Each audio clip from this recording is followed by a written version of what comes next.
وظیفہ سلیمانی حضرت سلیمان علیہ الصلاۃ والسلام کی کامیابی کا تو آپ لوگوں کو پتہ ہے۔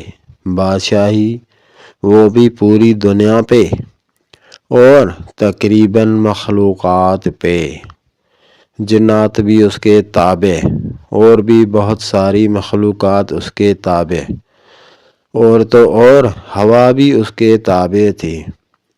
ایک جگہ سے دوسری جگہ جانے کے لیے ہوا پہ تخت اڑتا تھا حضرت سلیمان علیہ السلام کا، اور اللہ تبارک و تعالی نے اس کو بہت ساری قوتیں عطا فرمائی تھی۔ حضرت سلیمان علیہ السلام کیا لکھتے تھے خط میں، اور وہی آیت ہمارے قرآن مجید میں ہر سورت کے شروع میں وہی آیت ہوتی ہے۔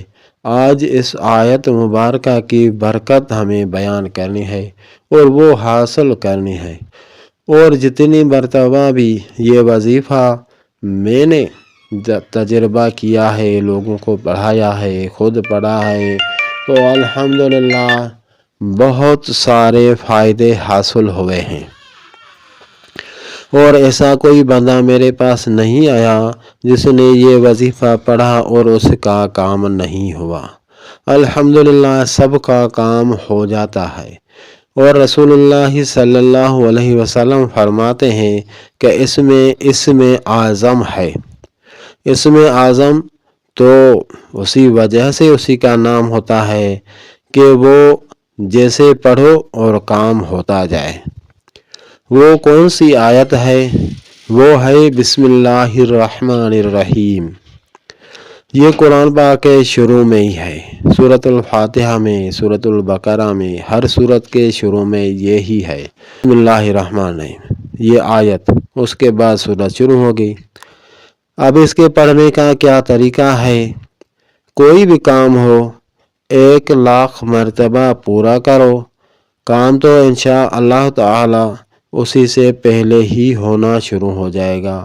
کسی کو اولاد نہیں ہو رہی، کسی کو شادی کرنی ہے، جو بھی کام ہے 40 دن میں 1,00,000 دفعہ بسم اللہ الرحمن الرحیم رب اغفر لی وہب لی ملکا لا ینبغی لأحد من بعدی انک انت الوہاب۔ یہی دعا ہے جس کا ترجمہ یہ ہے، سب سے پہلے حضرت سلیمان علیہ السلام نے معافی مانگ لی اللہ تبارک و تعالی سے۔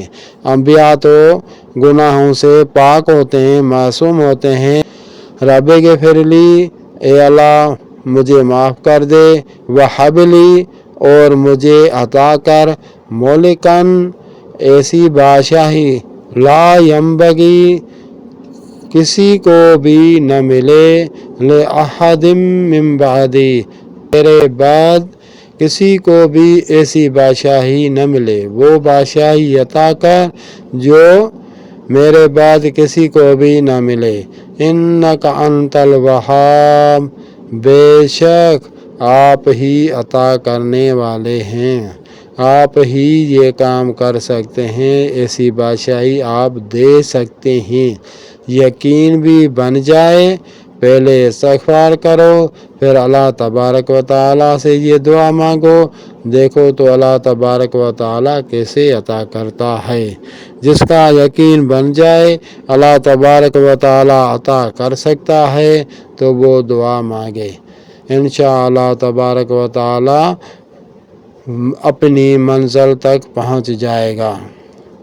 اور اتنا نہ مانگو جو آپ کر سکتے ہو، اتنا مانگو جو اللہ کر سکتا ہے، کیونکہ اللہ تبارک و تعالی سے مانگ رہے ہو نا۔ بچوں کی کتنی اچھی عادت ہوتی ہے، بابا جی مجھے اتنے چاہیے، ابو جی مجھے اتنے چاہیے، پپا جی مجھے اتنے چاہیے۔ ارے ابھی نہیں ہے بیٹا، تنخواہ مل رہا ہے، ادھر سے مل جائے ادھر سے مل جائے، نہیں ابھی چاہیے، ابھی چاہیے، ابھی چاہیے، ضد کرتا ہے، روتا ہے، وہ اپنا مقصد پورا کر دیتا ہے۔